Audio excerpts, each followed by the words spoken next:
Since its inception in 1996, Super Rugby has grown in leaps and bounds, establishing itself as the Southern Hemisphere's premier rugby competition. Starting with 12 foundation teams, the competition grew to 14 and then 15.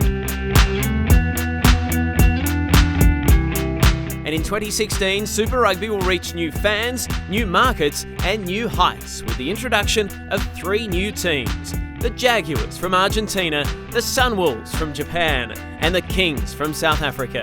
The new competition will consist of 4 conferences arranged into 2 groups, one from Australasia and one from South Africa. The Australasian group is made up of the Australian Conference and the New Zealand Conference, each containing 5 teams. The South African group contains 2 conferences with 4 sides in each.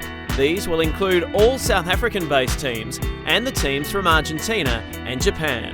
It's exciting, but it does mean a few changes to what you might previously have been used to. So here's what it means for Brumbies fans. For the regular season, all you need to remember is the 6-5-4 rule. Your men will play 6 games against teams in our own conference, which includes home and away clashes against your biggest rival, the Waratahs, the Force, and single matches against the Rebels and Reds.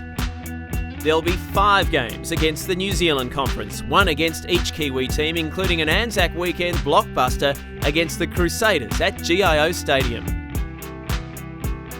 And the Brumbies will play 4 games against one of the South African conferences, including visits to Bloemfontein to take on the Cheetahs and Cape Town for a clash against the Stormers. Newlands certainly proved a happy hunting ground in last year's final series. And we'll roll out the welcome mat in Canberra for the Bulls and newcomers, the Sunwolves from Japan. So the Brumbies take on more Kiwi teams, get their first taste of Japanese Super Rugby, and can look forward to meeting the new Argentina franchise in 2017, as Super Rugby goes out to more fans and markets than ever before. Each team plays 15 matches across 17 rounds and will have 2 byes.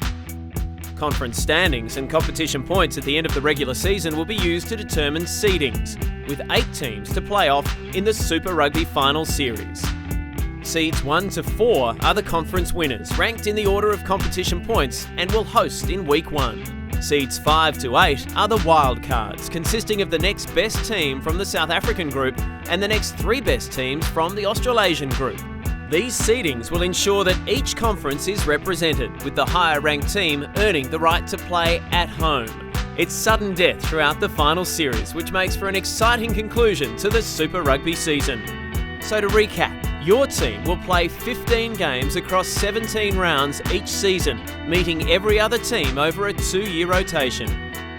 With a broader pool of playing talent, bigger thrills and new rivalries throughout new countries, this is the next bold step in the ongoing evolution of the best provincial rugby competition in the world, driving Super Rugby into a rousing new era.